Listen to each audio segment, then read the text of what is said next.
আলহামদুলিল্লাহ। মুআজ্জাজ মুকাররম উপস্থিত সম্মানিত মুসল্লিয়ানে কেরাম, আমরা সর্বপ্রথম আমাদের সৃষ্টিকর্তা পৃথিবীর সৃজনকারী মহান রব আল্লাহ রাব্বুল আলামিনের কালিমাতুশ শুকরিয়া আদায় করি। যে মহান রব, মহান মালিক আমাকে আপনাকে পবিত্র জুমার দিন আল্লাহ তাআলার ঘর, পৃথিবীতে সর্ব উৎকৃষ্ট এবং সবচেয়ে বড় প্রিয় যে জায়গা আল্লাহ তাআলার এই জমিনের মাঝে, এগুলো হচ্ছে আল্লাহ তাআলার ঘর, এই মসজিদ। এই মসজিদে জুমার নামাজ আদায় করার উদ্দেশ্যে আসার ও বসার যে আল্লাহ তাআলা তৌফিক দিলেন, দুনিয়ার সকল কাজ থেকে ফারাক করে সুস্থতার সাথে, এতে আমরা খুশি না বাজার? যে মহান রব আপনাকে আমাকে সুস্থ দেহ দিয়া, সুন্দর সময় দিয়া আল্লাহ তাআলা দুনিয়ার সকল কাজ থেকে ফারাক করিয়া আল্লাহ তাআলার এই ঘর পর্যন্ত আসার ও বসার, আল্লাহর কোরআন রসুলের হাদিস থেকে আমলের নিয়তে সংক্ষিপ্ত সময়ের পরিসরে, সংক্ষিপ্ত আকারে গুরুত্বপূর্ণ কিছু আমলি কথা শুনবা এবং বলবার মতো যে তৌফিক দিয়েছেন, সেজন্য সে মহান রবকে রাজি আর খুশি করার উদ্দেশ্যে আমরা জবান খুলে সকলেই কালিমাতুশ শুকরিয়া আদায় করি, আলহামদুলিল্লাহ। লক্ষ কোটি দরুদ ও সালাম প্রেরণ করছি সেই নবীর উপরে, যে নবীর কারণে আপনার আমার এত মান, এত সম্মান, যে নবীর কারণে আল্লাহ সুবহানাহু ওয়া তাআলা কুল কায়নাতকে বানিয়েছেন। সেই নবীর উপর লক্ষ কোটি দরুদ ও সালাম নবী মুহাম্মদুর রাসূলুল্লাহ সাল্লাল্লাহু আলাইহি ওয়াসাল্লামের উপর। উপস্থিত সম্মানিত মুসল্লি ভাইয়েরা, পর্দার আড়ালে বাসাতে অবস্থানরত সম্মানিতা মা ও বোনেরা, আমরা সকলেই কথাগুলো মনোযোগ দিয়ে আমলের নিয়তে শুনবার জন্য চেষ্টা করি। দুনিয়ায় আমাদের যতদিন জীবন থাকবে, এই দেহের মাঝে যতদিন প্রাণ থাকবে, ততদিনই দুনিয়ার ব্যস্ততা আপনার আমার মাঝে থাকবেই। যতদিন পর্যন্ত আমি পৃথিবী থেকে না যাব, ততদিন পর্যন্ত দুনিয়ার ঝামেলা, দুনিয়ার ব্যস্ততা আপনাকে আমাকে গ্রাস করে রাখবেই। যেদিন আপনার আমার এই দেহ থেকে প্রাণ চলে যাবে, সেদিনেই দুনিয়ার সকল ব্যস্ততা খতম হয়ে যাবে, আর কোনো ব্যস্ততা থাকবে না, সব শেষ। অতএব এই শত ব্যস্ততার মাঝেই তো যে রব আমাকে বানিয়েছেন, যে রব আমাকে সুস্থ রেখেছেন, যে রব আমার প্রতিপালক, সেই রবকে আমাকে সময় দিতে হবে, সেই রবের কথা শুনতে হবে, সেই রবকে স্মরণ করতে হবে, সেই রবকে রাজি আর খুশি করার জন্য খোদার দেওয়া হায়াত থেকে খোদারই রাস্তায় একটু সময় আল্লাহর জন্য ব্যয় করতে হবে। এজন্য মাহে রমজান আসন্ন আমাদের সামনে, তারই আগে আমাদের সামনে আসছে শবে বরাত। এই শবে বরাত যখন আসে, আমরা তখন ওই রাত্র জাগরণ করে সারা রাত্র ইবাদত বন্দিগি করার চেষ্টা করি। আমাদের মনে আশা থাকে, রব যদি আমাদেরকে এ রাত্রের ইবাদতে রাজি আর খুশি হয়ে সারা জীবনের গুনাহগুলো মাফ করে দেন, আল্লাহর সৃজিত জান্নাতের মেহমান যদি আমাদেরকে বানিয়ে দিতেন, এই আশা আকাঙ্ক্ষা নিয়ে আমরা সকলেই অন্যান্য দিন যেমনই হোক না কেন নামাজ পড়ি না, মসজিদের ধার দাঁড়িয়ে না, আসি না, ভয় ভিতরে আসে না।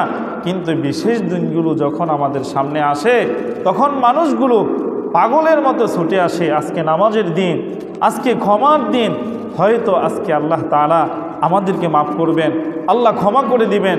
অনেকে পাক্কা এরকম নিয়ত করেও আসে, আমার জীবনে আমি যাই করছি আর না করছি, আজকের এই রাত্রে আল্লাহর কাছে আমি তাওবা করব, ইস্তিগফার করব, রব যাতে আমাকে আজকে আল্লাহর ঘর থেকে পুত পবিত্র বানায়া, বেগুনা মাসুম বানায়া আল্লাহ আমাকে আল্লাহর ঘর থেকে বাড়িতে ফিরায়। এরকম নিয়ত করে অনেকে আসে কি না? আসে।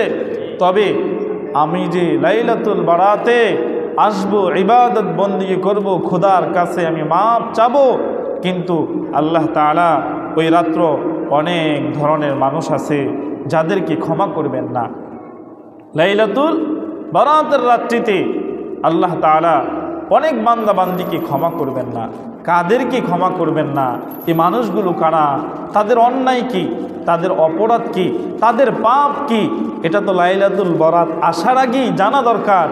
আগেই তো এই পাপ থেকে নিজেকে মুক্ত করা দরকার, আল্লাহর কাছে ক্ষমা চাওয়া দরকার, তাওবা ইস্তিগফার করা দরকার, প্রতিজ্ঞাবদ্ধ হওয়া দরকার। আল্লাহ, হুজুর আলোচনা করেছেন কোরআন থেকে হাদিস থেকে আমি শুনতে পেরেছি লাইলাতুল বারাতের রাত্রিতে মানুষগুলোকে আপনি ক্ষমা করবেন না। আমার মাঝেতে এই অন্যায় আছে। আল্লাহ, আমি তো মানুষ, আপনারই সৃষ্টি, আপনারই বান্দা, আপনারই বান্দি। আপনি দয়াময় রব যদি আমাকে ঠেলে দেন, আপনি যদি আমাকে সরিয়ে দেন, আপনি যদি আপনার রহমতের ছায়া থেকে আমাকে লাঞ্ছনা বঞ্চনা, আপনি আমাকে নৈরাশ করেন, বঞ্চিত করেন, বলেন না, আপনি বলেন না রব আমার আপনার মতো আরেকটা রব কি আছে? আপনার মতো আমার আরেকটা কি সৃষ্টিকর্তা খালেক আছে? আপনার মতো এরকম দয়ালু, আপনার মতো এত রহমওয়ালা, এত বড় বিশাল দয়ার অধিকারী আর তো নাই। আপনি আমাকে ফিরিয়ে দিলে আমি কার কাছে যাব? কার কাছে যাব? কে আমাকে ক্ষমা করবে? কে আমাকে এই পাপের বোঝা থেকে আমাকে হালকা করবে?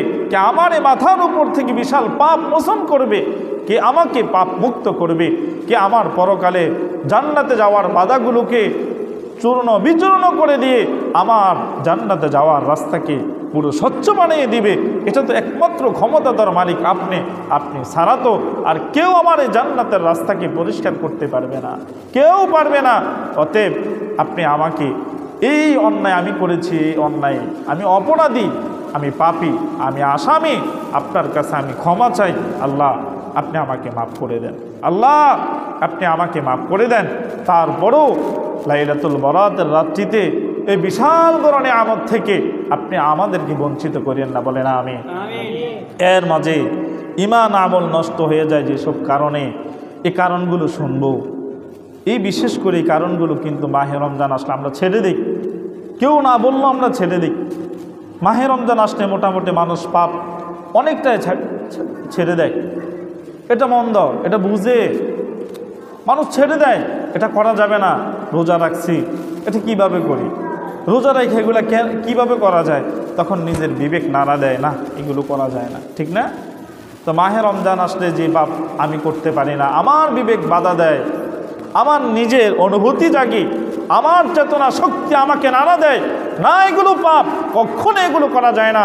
অতএব রোজা থেকে সারাদিন তুমি আল্লাহকে খুশি করবা, আবারও পাপও করবা, এটা তো কখনোই হতে পারে না। অতএব পাপের দরজা বন্ধ তো বন্ধই।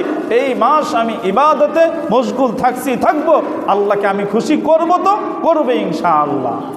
এটাই তো। তাহলে এখন এই পাপগুলো মাহে রমজানে যেমন আমরা বন্ধ করে দেই, এই মাহে রমজান আসার আগ থেকে আমাদেরকে প্র্যাকটিস করতে হবে, আমাদেরকে বাস্তব চেষ্টা করতে হবে।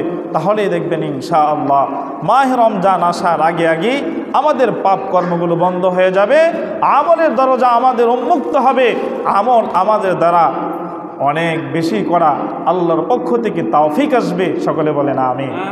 আমার ভাইয়েরা, এক নাম্বার হলো কথার রোগ, কথাতে মিথ্যা বলা। এক নাম্বার কি? কথার রোগ, কথাতে মিথ্যা বলা। আপনার সাথে আমার সম্পর্ক ভালো আছে থাক, সম্পর্ক টিকানোর জন্য আপনি মিথ্যা বলে সান্ত্বনা দেওয়ার কোনো প্রয়োজন নাই, মিথ্যা বলে তাকে উপকার করার কোনো প্রয়োজন নাই। সত্যটা সত্যি বলে দেন, মিথ্যা তো মিথ্যেই, এটা কখনো সত্য হতে পারে না, আর সত্য সত্যই, এটা কখনো মিথ্যা হতে পারে না। অতএব মিথ্যা দিয়া সত্যকে ঢাকা যায় না, সত্য দিয়া মিথ্যাকে কখনো কি ঢাকা যায় না।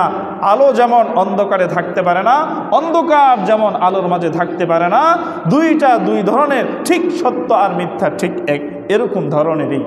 সত্য মিথ্যা কখনো এক হতে পারে না, আলো অন্ধকারও কখনো কি এক হতে পারে না। পাপী গুনাহগার পাপিষ্ঠ আর আল্লাহ তাআলার মুমিন ফরহেজগার বান্দা আর বান্দি, তাদের ওজন, তাদের সম্মান এক কখনো হতে পারে না। এক নাম্বার, মিথ্যা কথা ছেড়ে দিতে হবে, মিথ্যা বলা যাবে না, মিথ্যা সাক্ষী দেওয়া যাবে না, মিথ্যা বলে মানুষকে ক্ষতিগ্রস্ত করা যাবে না, মিথ্যায় মানুষের উপকার করা যাবে না। কোনো কাজে, কোনো রাস্তায়, কোনো পথে, কোনোভাবেই যাতে আমার দ্বারা মিথ্যাচারী না হয়, এক নাম্বার আপনাকে আমাকে মিথ্যা ছেড়ে দিতে হবে। দুই নাম্বার, জ্ঞানের রোগ হলে ভুলে যাওয়া। আমরা অনেক সময় কোরআনের একটা সূরা আমরা মুখস্থ করি, একটা দোয়া মুখস্থ করি, একটা তাসবিহ মুখস্থ করি, একটা আমল মুখস্থ করি, প্রয়োজনীয় গুরুত্বপূর্ণ একটা বিষয় মুখস্থ করি, হঠাৎ করে দেখি আমার জেহেন থেকে সেটা ছুটে গেছে, আমি ভুলে যাই। আল্লাহর হাবিব বলেন, মানুষ কোনো জিনিস মুখস্থ করার পরে কখন ভুলে যায়? যখন সে পাপ করে, পাপের কারণে সেই ওই জ্ঞানকে ভুলে যায়। নাউযুবিল্লাহ। তার কারণ পাপ এটা অন্ধকার, এটা যেখানে যায় সেখানে আলোকে মিটিয়ে দেয়। আর জ্ঞান এটা আলো, জ্ঞান এটা কি? আলো। নাম্বার 3, ইবাদতের রোগ হলো অলসতা করা। নামাজ হলো এশার নামাজ 15 রাকাত, আমি আসছি, আসার পরে 4 রাকাত ফরজ পড়লাম, এরপরে অলসতা আসছে, আর ভাল লাগে না, চিন্তা করলাম ফরজ তো আল্লাহর হক, এটা তো আদায় করলাম, বাকিটা ভাল লাগে না, আর পড়বো না, চলে গেলাম। অলসতা। তারাবির নামাজ সামনে আসছে, 20 রাকাত, বিশাল বড় লম্বা, আবার এই বছর নির্ধারণ হয়েছে খতম তারাবি পড়তে হবে, খাইছে দীর্ঘ বড় অনেক লম্বা নামাজ, পাও ধরে যাবে, কোমর ব্যথা হয়ে যাবে, পায়ের হাঁটুগুলো ব্যথা হয়ে যাবে, গোড়ালি ব্যথা হয়ে যাবে, কতক্ষণ যাবত এখানে দাঁড়িয়ে থাকা যাবে? এত লম্বা নামাজ পড়া যাবে না। যখন কোনো মানুষ ইবাদত করতে আসে তার মাঝে অলসতা আসে, মনে করতে হবে তার মাঝে মিথ্যা আছে। প্রত্যেকটা জিনিসের সাথে দেখবেন মিথ্যা সম্পৃক্ত। মিথ্যা কত বড় পাপ, কত বড় জঘন্য, কত বড় খারাপ। মিথ্যার কারণে প্রত্যেকটা কাজে কাজে পাপী ধরা। এই জন্য যখন আমি ইবাদত করতে আসি, ইবাদতের মাঝে যখন অলসতা আসে, মনে করতে হবে মিথ্যার রোগ আমার মধ্যে আছে। কিসের রোগ? মিথ্যার রোগ আছে, মিথ্যা ছেড়ে দিতে হবে। নাম্বার 5, আপনার আমার সাহসিকতার রোগ হলো অত্যাচার করা। আল্লাহ তাআলা আপনাকে এমন সম্মান দিয়েছেন, এমন একটা বিশেষ গুণ দিয়েছেন, অনেক মানুষ আপনার কাছে আসে, আপনাকে সম্মান করে, আপনাকে একজন মাতাব্বর গণ্যমান্য ব্যক্তি হিসাবে মানে। আপনি যদি একটা কথা বলেন, মানুষ আপনার সম্মান রাখে, আপনার কথা অনুযায়ী একটা সমাধান হয়, উভয় পক্ষ সুন্দর একটা সুষ্ঠু সমাধান পায়। কিন্তু আপনি মনে করছেন মানুষ আপনাকে সম্মান করে আপনার কথা মানে, এই জন্য হয়তো আপনাকে মানুষ ভয় পায় না। না, আল্লাহর হাবিব বলেন, ও আমার উম্মতি, ভালো করে শোনো, যখন কোনো মানুষ তোমাকে কোনো বিচার কার্যালয়ে নিয়ে যায়, সমাধানকারীর জন্য নিয়ে যায়, মনে করতে হবে এটা আল্লাহর দরবার থেকে বিশাল বড় তোমার জন্য নিয়ামত। এটা সবাইকে আল্লাহ দেন না, সবার পক্ষে সম্ভব হয় না, সব মানুষের কথা সব মানুষ শুনে না, সব মানুষের সমাধান সবাই মেনে নিতে পারে না। তবে যাদের কথা মানে, যাদের কথায় সমাধান হয়, মনে করতে হবে এটা কোনো সাধারণ গুণ না, এটা একটা অসাধারণ গুণ। অতএব যে আল্লাহ তোমাকে মানুষের মাঝে সুন্দর ফয়সালা করার জন্য মানুষকে তোমার শরণাপন্ন করে দেয়, তুমি কখনো তাদের প্রতি জুলুম করো না। যদি তুমি জুলুম করো তাহলে বুঝতে হবে তোমার মাঝেও সেই মিথ্যার রোগ ব্যাধি আছে। নাম্বার 6, সৌন্দর্যের রোগ হলো অহংকার করা। আল্লাহ পাক রব্বুল আলামিন প্রত্যেকটা মানুষকে নিজ হাত দিয়ে বানাইছেন, পুরা দেহটা আল্লাহ তাআলা ফেরেশতা দিয়ে বানাইছেন। বানানোর পরে আল্লাহর কুদরতি হাত দিয়া প্রত্যেকটা মানুষের চেহারা বানাইছেন, যেই কারণে প্রত্যেকটা মানুষের চেহারার মধ্যে উপরে কপাল আছে, তারপরে নিচে চক্ষু আছে, কান আছে, মুখ আছে, নাক আছে। দেখেন সকলের চেহারা সুন্দর, কিন্তু কারোর সাথে কারো চেহারা মিলে নাকি? মিলে না। কেন? এখানে এই কারুকার্য এককভাবে যিনি করেছেন, এই কুদরতের মালিক, এই সৃষ্টির মালিককে আল্লাহ। কেমন কুদরতওয়ালা, কেমন মিস্ত্রি, কেমন হাতের কারিগরি আল্লাহর। এই কুদরত বোঝা সবচেয়ে বড় দায়। দেখেন প্রত্যেকটা মানুষের চেহারা কারোর সাথে কোনো মিল নাই।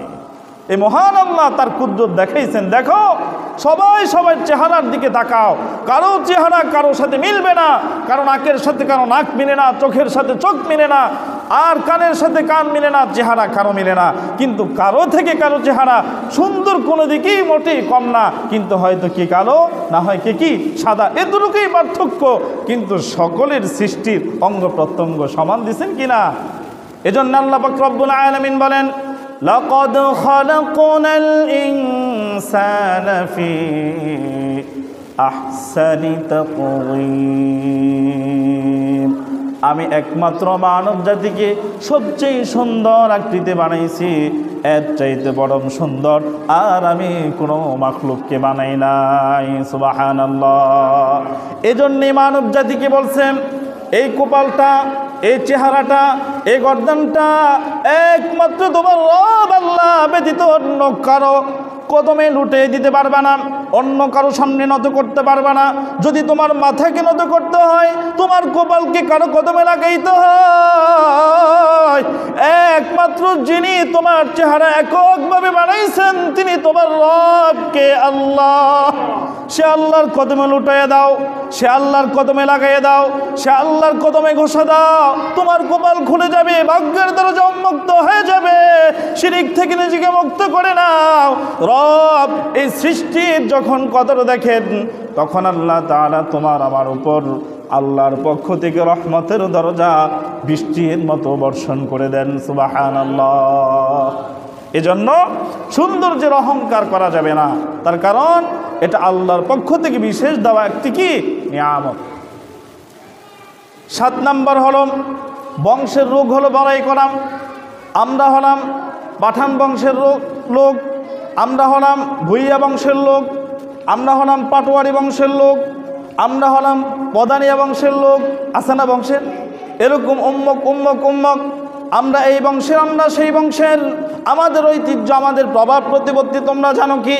আল্লাহ পাক রব্বুল আলামিন বলে, না বান্দা, তোমাকে আমি যে কোনো বংশেরই বানাইছি, যে কোনো সমাজেরই যে কোনো ক্ষমতাদারওয়ালা ব্যক্তি থেকে তোমাকে বাছাই করছি, এটা কিন্তু তোমাদের বিশেষ একটা সম্মান। এটা নিয়ে অহংকার করা, গর্ব করা কোনো বিষয় না, বরং শুকরিয়া আদায় করার বিষয়। আমি আল্লাহ তোমাদেরকে এমন একটা সম্ভ্রান্ত ফ্যামিলি থেকে তোমাদেরকে জন্ম দিয়েছি। এই ফ্যামিলির পরিচয় যখন মানুষের কাছে দেয়, মানুষ তোমাকে অতি আদরের সম্মানের সাথে বুকে আগলে নেয়। কথা ঠিক কিনা? অতএব সম্মান যে জিনিসের দ্বারা পাওয়া যায়, ওই জিনিসকে অপচয় করা যায় না, ওই জিনিসকে অন্যায়ভাবে ব্যবহার করা যায় না, ওই জিনিসকে এমনভাবে ব্যবহার করবে না যেইভাবে ব্যবহার করলে মানুষ তোমার প্রতি নারাজ হবে আর তোমার সৃষ্টিকর্তা রব আল্লাহ নারাজ হবে। এমনভাবে চলো যেইভাবে চললে মানুষ খুশি হয়ে যাবে, তোমার আরশের মালিক আল্লাহ খুশি হয়ে যাবে। দেখবা বান্দার দোয়ায় আর আল্লাহর সন্তুষ্টির বিনিময় তোমার পদমর্যাদা বর্তমানে যে অবস্থা আছে এর থেকে হাজারো লক্ষ কোটি গুণ বেশি পদমর্যাদা বাড়ায় দিবেন কে? অতএব আপনাকে আমাকে মিথ্যা আগে ছেড়ে দিতে হবে ইনশাআল্লাহ। তাহলে এই 7টা রোগ আমাদের মধ্যে যদি না থাকে, আশা করা যায় আমরা মিথ্যা থেকে বাঁচতে পারবো। চেষ্টা করবেন তো ইনশাআল্লাহ। এরপর রাসূলুল্লাহ সাল্লাল্লাহু আলাইহি ওয়াসাল্লাম বলেন, 3টি সম্পদ তোমরা অবশ্যই কামাই করা দরকার। কয়টি সম্পদ? 3টা সম্পদ অবশ্যই তোমাদের কামাই করা দরকার। 1 নাম্বার হলো শুকরগুজারি করব। ইয়াত্তাখিযু আহাদুকুম কলবান শাকিরা। তোমরা শুকরগুজারি কলব তৈরি করো। তোমার কুরের ঘর আছে, তা নিয়ে তুমি সন্তুষ্ট থাকো। তোমার মাটির ঘর আছে, তা নিয়ে তুমি সন্তুষ্ট থাকো। তোমার টিনের ঘর আছে, তা নিয়ে তুমি সন্তুষ্ট থাকো। তোমার ছোট একটা চাকরি আছে, তা নিয়ে তুমি সন্তুষ্ট থাকো। তোমার যা যা সম্বল আমি আল্লাহ দিয়েছি, এর চাইতে সীমা অতিরিক্ত তোমার উপরে যারা আছে ওই দিকে যদি তাকাও, তোমার ঈমান আমল নষ্ট হবে, স্বভাব চরিত্র নষ্ট হবে। তাহলে তুমি চুরি করবা, তাহলে তুমি ডাকাতি করবা, তাহলে তুমি অবৈধ পন্থায় হারাম উপার্জন করার চেষ্টা করবা। তার কারণ বৈধভাবে রাতারাতি কলা গাছ ফুলে আঙ্গুল কখনো মোটা হওয়া যায় না। সবাই জানে অবৈধ টাকা ছাড়া রাতারাতি কোনো কিছুই করা যায় না।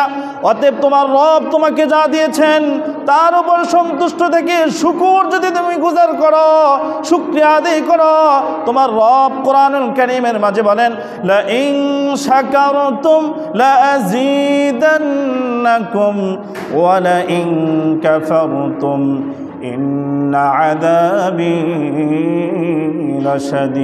লাশাদীদ। হে আমার বান্দা আর বান্দি, আমি তোমাদেরকে যে সমস্ত নিয়ামত সমূহ দিয়েছি তা পাওয়ার পরে যদি আমার শুকরিয়া আদায় করো, আমার কৃতজ্ঞতা জ্ঞাপন করো, আমি আল্লাহ তোমার নিয়ামতকে বৃদ্ধি করে দিব।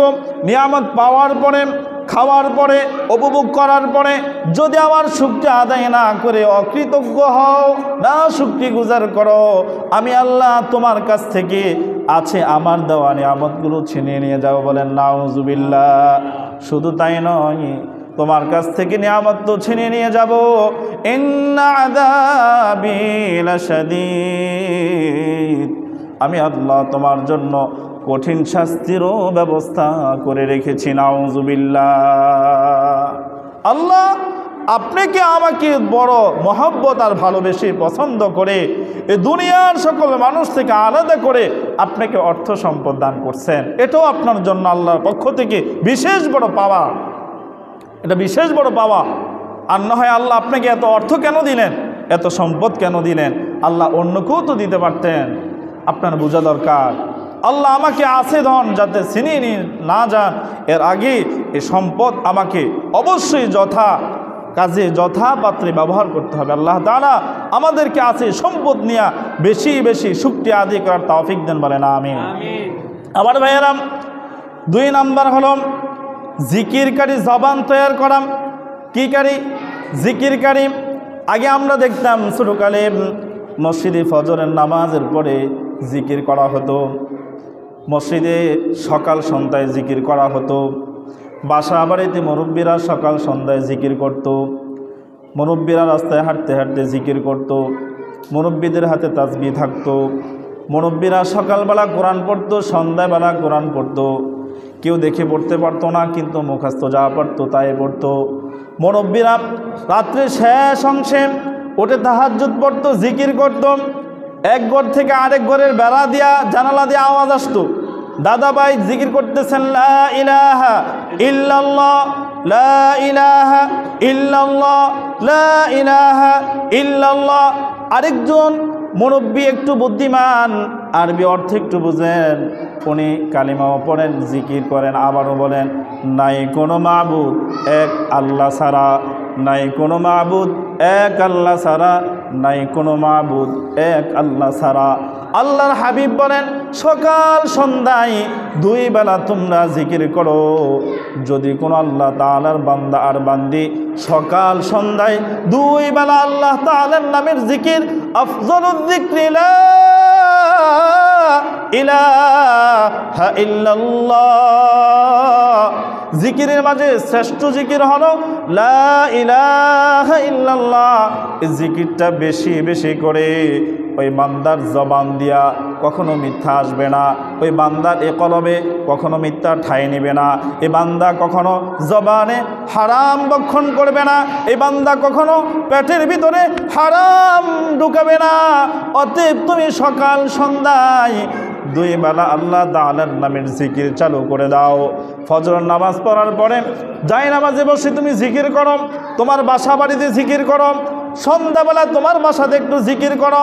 তার কারণ আল্লাহর হাবিব বলেন, যখন মানুষ জিকির করে, যে জায়গাতে জিকির করে তার ঘরের ছাদের উপর আল্লাহ তাআলার পক্ষ থেকে রহমতের সামিয়ানা দিয়া তাদেরকে রহমত দিয়ে আল্লাহ তাআলা বেষ্টন করে রাখেন। সুবহানাল্লাহ।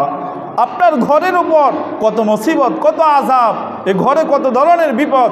আপনি যদি আপনার ঘরে ফজরের পরে বসে বেশি না 10 মিনিট লা ইলাহা ইল্লাল্লাহ, লা ইলাহা ইল্লাল্লাহ এই জিকির জোরে জোরে করেন, আপনার ঘরে যদি কোনো বদজিনের আসর থাকে, কোনো ধরনের শয়তানি কুমন্ত্রণা থাকে, কোনো মানুষের ধ্বংসাত্মের কোনো জিনিস আপনার ঘরে লুকায়িত থাকে, আল্লাহ তাআলার এই পবিত্র নামের এই জিকিরের বদৌলতে আপনার ঘর থেকে জিন্নাত এবং মানুষের করাকৃত নষ্টগুলো আল্লাহ তাআলা দূর করে এই বিপদ থেকে আপনাকে আল্লাহ তাআলা হেফাজত করবেন।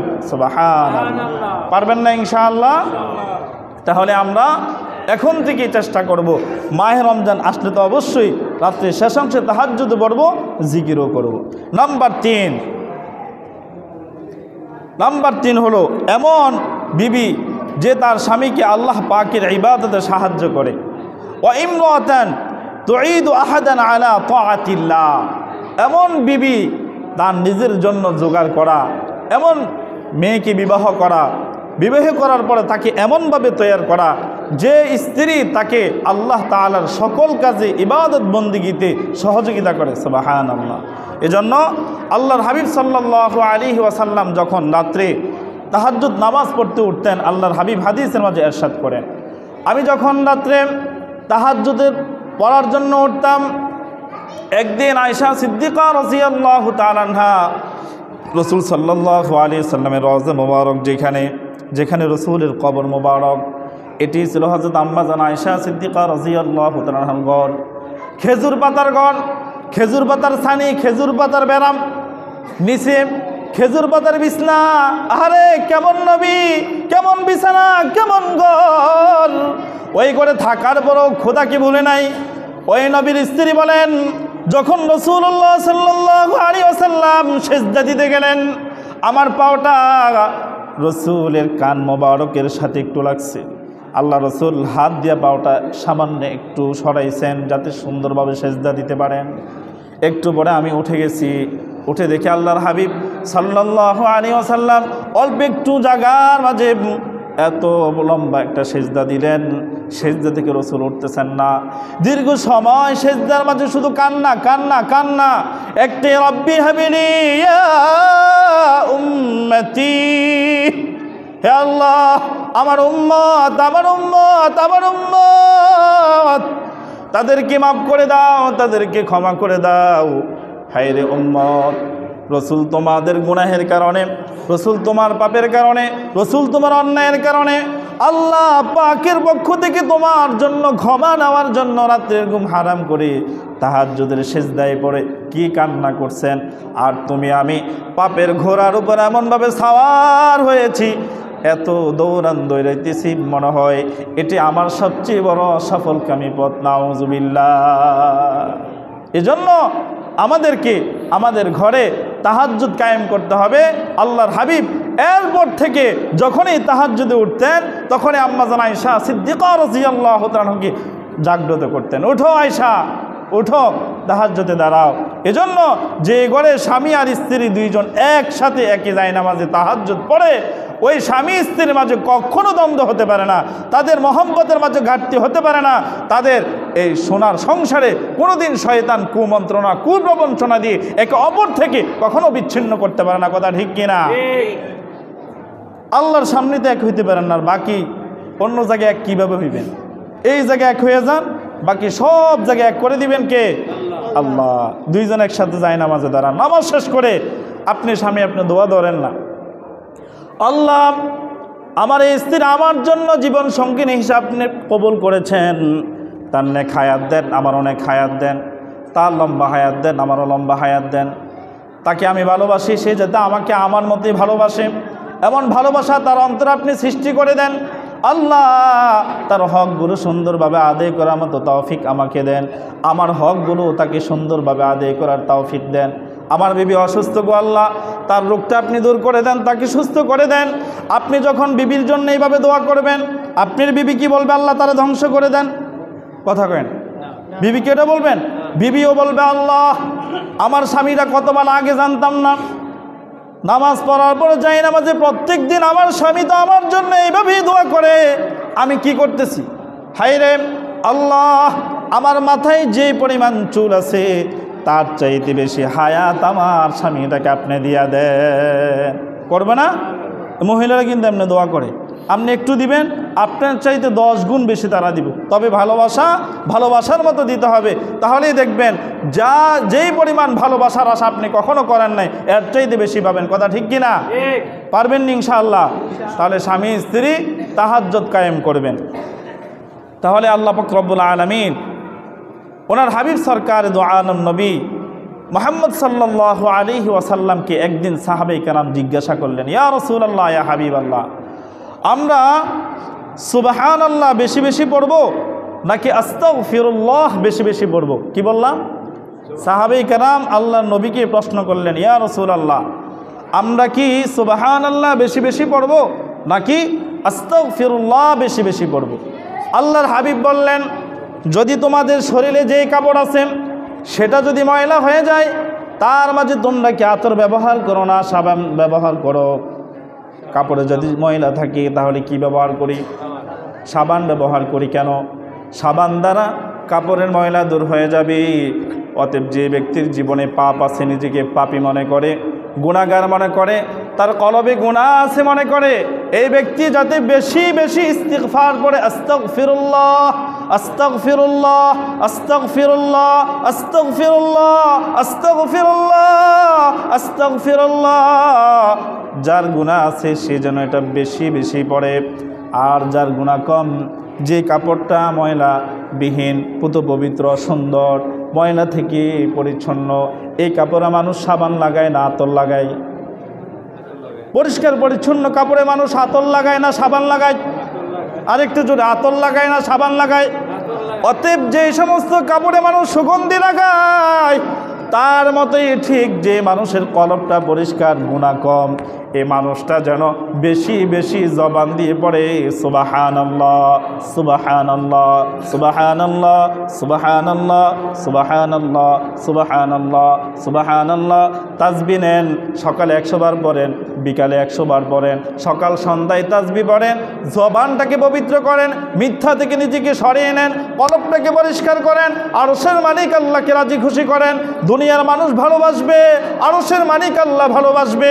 দুনিয়া সুন্দর হবে, মৃত্যু সুন্দর হবে, কবর সুন্দর হবে, জায়নামাজের দৃশ্য সুন্দর হবে। কবর থেকে নিয়ে আপনারা আমার জান্নাতে যাওয়ার রাস্তাগুলো আল্লাহ তাআলা সহজ করে দিবে। অবশেষে বিনা হিসাবে তোমাকে আমাকে রাসূলের সাথে সঙ্গী বানায়া আল্লাহর সৃজিত জান্নাতের মেহমান বানায়া দিবে। সুবহানাল্লাহ।